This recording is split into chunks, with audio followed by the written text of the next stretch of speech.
Jean-Claude Requier, au président Jean-Claude Requier du groupe RDSE.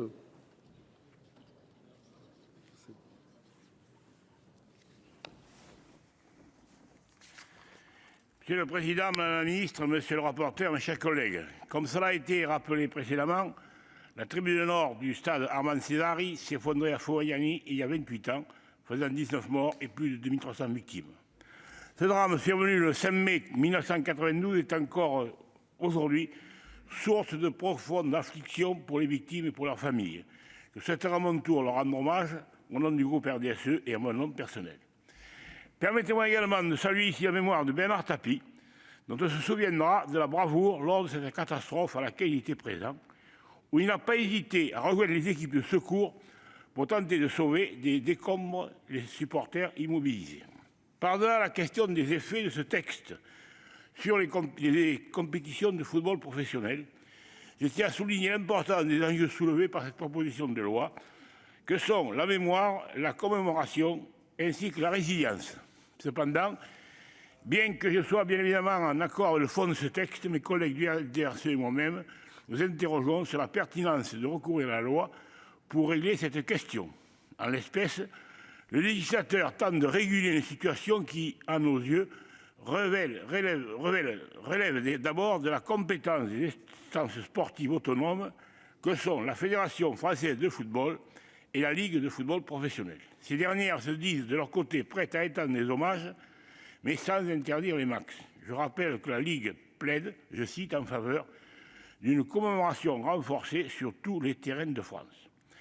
Aussi, plutôt que d'interdire la tenue de matchs de football professionnel tous les 5 mai, il me sera paru plus convaincant de suivre l'exemple de nos voisins anglais, après la catastrophe du stade d'Hilbury, qui a provoqué la mort de 96 personnes en 1989.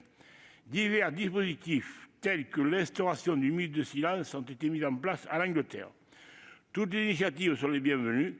Je pense par exemple au port d'un brassard noir, le salut en ce sens l'action de l'AS Saint-Étienne qui, à l'occasion d'un match se tenant le 5 mai 2019, a créé des maillots spéciaux portant l'inscription « L'ASS n'oubliera jamais 5 mai 1992 ».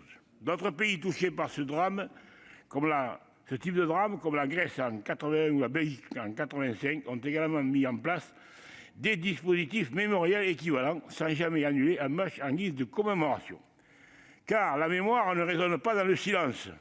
Si l'émulation est l'essence du football, comme le disait Pierre de Coubertin, alors nous devons honorer les victimes par le jeu, par leur passion, la ferveur, par le fait de laisser s'épanouir ce ciment social qu'est le football. Nous le savons, la pandémie de Covid-19 a confiné nos stades et nos supporters trop longtemps. Les matchs à huis clos ne sont désormais plus qu'un mauvais souvenir pour les supporters comme pour les joueurs, qui ont tous reconnu que jouer dans un stade vide ne procurait pas du tout les mêmes sensations. Laissons vivre le souvenir dans l'action, dans l'émulation collective, rendons hommage aux victimes en entretenant la flamme de leur passion. En outre, pourquoi légiférer 30 ans après le drame? Il me paraît inopportun d'associer les auteurs de ce texte au phénomène de surenchère législative, puisque la production de lois mémorielles relève de notre devoir de mémoire. Mais le dispositif principal de cette proposition est à mes yeux contradictoire. Ne commémorons pas les victimes dans le silence, mais bien plutôt ensemble.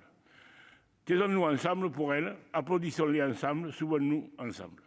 Pour toutes ces raisons, notre groupe, à l'exception d'un de ses membres, Jean-Noël Guérini, qui votera pour par Solidarité Corse, ne prendra pas part au vote, bien que nous ne remettions pas en cause, encore une fois, le fond de ce texte. Merci, chers collègues. Excusez-moi. La parole est à Jean-Jacques Lozach pour le groupe socialiste, écologiste et républicain.